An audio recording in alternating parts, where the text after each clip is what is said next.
According to the Visual Dictionary of Sex, published in 1977, honey has had associations with sex since ancient times. Hippocrates prescribed honey to boost libido, the Vikings connected it to fertility, and even now jars of honey are gifted to Indian grooms for their burgeoning sex lives. I recently learned about the term honeypotting, and it fits right in with the sexual reputation of this sweet deliciousness.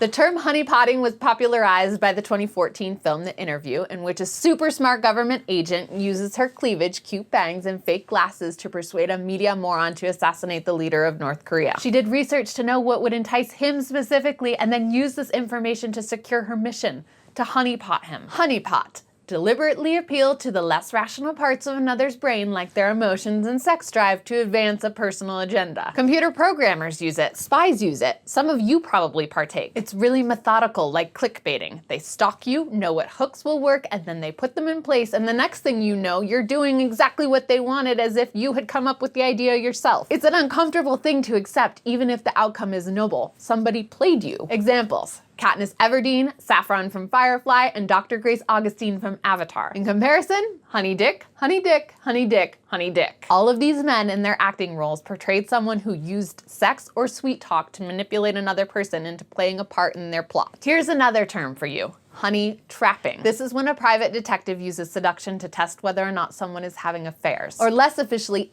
anyone pretending to be sexually available to collect evidence of any kind. My curious brain wants to know what happens if you actually put honey in a vagina or on a penis. Is literal honey pot, honey dick safe? You might think the sugar causes a yeast infection or creates painful friction. But no, in fact, honey has been used to treat yeast infections, herpes, and UTIs. Some people use it to stop burning sensations and vaginal dryness. There isn't strong clinical evidence to support this, but empirical data, people's experiences, suggest smearing high-quality Manuka honey onto infected areas, leaving it for 15 minutes, then wiping it off with a wet cloth produces better results than over-the-counter alternatives. Here's a SciShow to explain. Manuka honey in particular has antimicrobial properties that protect and repair damage caused by bacteria, and WebMD adds that honey's anti-inflammatory nature can also reduce pain. I'm not prescribing anything. If you have an infection, please visit with your medical provider for a care plan, including if you seek penis enlargement. 4 different home remedies for a bigger penis, and in all of them, honey. I don't have statistics to back these recipes, but I do find them fascinating. Is honey truly an aphrodisiac?